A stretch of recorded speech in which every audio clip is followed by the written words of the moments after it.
तुम अपने दिमाग को समझाते हो, बस अब और नहीं सोचूंगा। लेकिन कुछ ही देर बाद तुम फिर से वही सोचने लगते हो, एक ही बात बार बार। और धीरे धीरे वो एक थॉट तुम्हारी शांति छीन लेता है।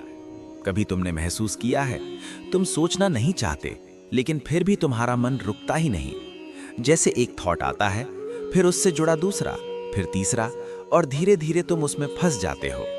सबसे अजीब बात यह है, तुम्हें पता होता है कि ये जरूरी नहीं है, फिर भी तुम उसे रोक नहीं पाते। यही है ओवर थिंकिंग। लेकिन सच ये है, ओवर थिंकिंग प्रॉब्लम नहीं है, ये एक सिग्नल है।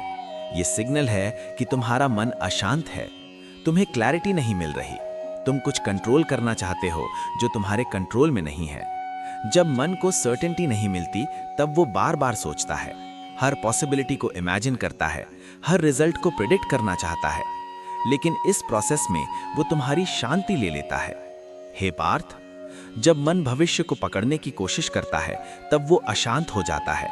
तुम भविष्य को कंट्रोल करना चाहते हो, लेकिन न भविष्य तुम्हारे हाथ में है और न ही तुम उसे पूरी तरह समझ सकते हो।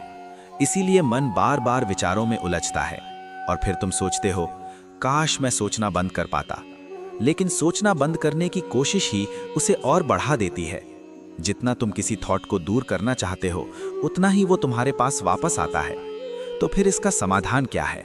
समाधान ये नहीं है कि तुम सोचना बंद करो। समाधान ये है कि तुम अपने विचारों को ऑब्जर्व करना सीखो। उन्हें पकड़ो मत, उन्हें रोको मत, बस देखो। जैसे आसमान में बादल आते हैं और चले जाते हैं, वैसे ही विचार भी आते हैं और चले जाते हैं। जब तुम उन्हें इंपॉर्टेंस देना बंद कर देते हो, तब वो धीरे धीरे कम होने लगते हैं। और एक और बात, जब तुम्हारा मन खाली होता है, तभी वो ओवर थिंकिंग करता है। इसलिए अपने आप को व्यस्त रखो, किसी काम में लगाओ, एक्शन लो, क्योंकि एक्शन ही मन को शांत करता है। पार्थ, मन को कंट्रोल करना मुश्किल जरूर है, लेकिन असंभव नहीं। अभ्यास और ध्यान से तुम इसे धीरे धीरे अपने नियंत्रण में ला सकते हो। और जब तुम अपने मन पर नियंत्रण पा लेते हो, तब तुम्हारी शांति तुम्हारे हाथ में होती है।